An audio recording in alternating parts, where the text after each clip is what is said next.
Okay, our story for today is the Velveteen Rabbit. One bright Easter morning, a boy woke up to find a wonderful basket waiting for him in his playroom. He was very excited. The basket was full of jelly beans, chocolate eggs, and marshmallow treats. But the best present of all was his new Velveteen Rabbit. The rabbit's coat was soft, and the insides of his ears were shiny satin. He was just the right size for the boy to cuddle. The boy hugged the rabbit close and gave him a kiss on his soft, velvety nose. The boy stayed in the playroom with the rabbit all day. He didn't play with any of his other toys. Soon it was dinner time, and the boy had to leave his rabbit in the playroom. Once he was gone, the other toys talked to the rabbit. A shiny robot asked, "What can you do?" "I don't know," replied the rabbit. "Well, I can walk back and forth," said the robot, "and someday I am going to be real. Are you?" The rabbit turned to Old Horse. He was the oldest and wisest toy in the playroom. "What's real?" asked the rabbit. Old Horse smiled. "Real is when a child loves you very, very much for a long, long time," he replied. "It's when he loves you so much that your shiny coat grows dull and you don't look so new anymore." "Oh my!" exclaimed the rabbit. "When you are real, you don't care how you look because there is nothing better than being loved," said Old Horse. Just then, the boy came into the playroom. "Come on, Bunny, it's bedtime," said the boy. The boy took the rabbit to bed with him and snuggled him close all night long. The rabbit felt warm and cozy. "This must be what it feels like to be loved," thought the rabbit. "Someday I am going to be real." One day the boy put the rabbit in his red wagon.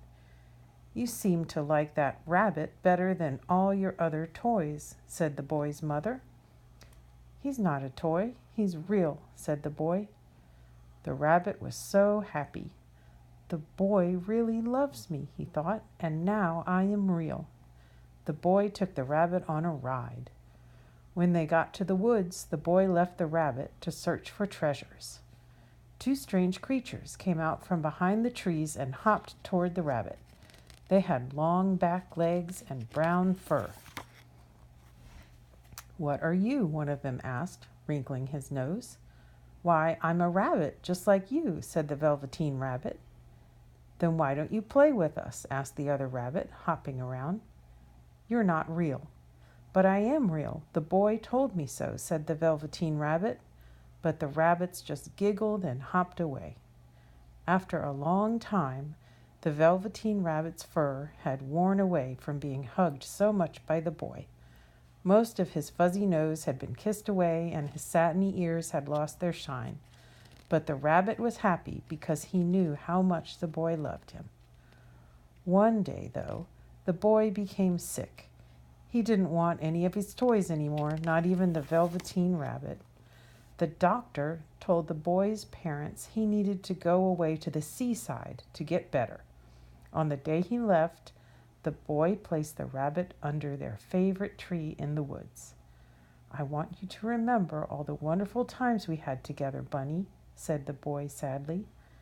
When the boy went away, the rabbit became very sad. He became so sad that he began to cry.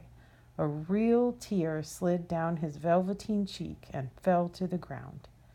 Suddenly, a flower grew out of the place where the rabbit's tear had fallen. Its white petals opened, and out stepped a beautiful fairy. "Do not cry," said the fairy. "I am the fairy of nursery magic.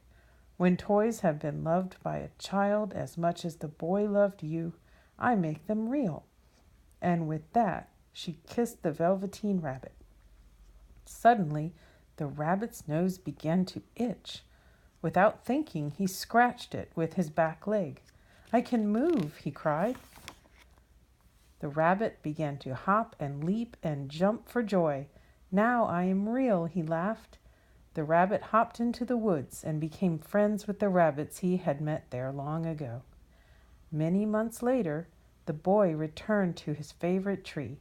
Suddenly, a rabbit hopped out from behind. "You're my Velveteen Rabbit, aren't you?" asked the boy. The rabbit blinked at the boy, then hopped off into the woods. The boy smiled and said, "I always knew you were real." The end.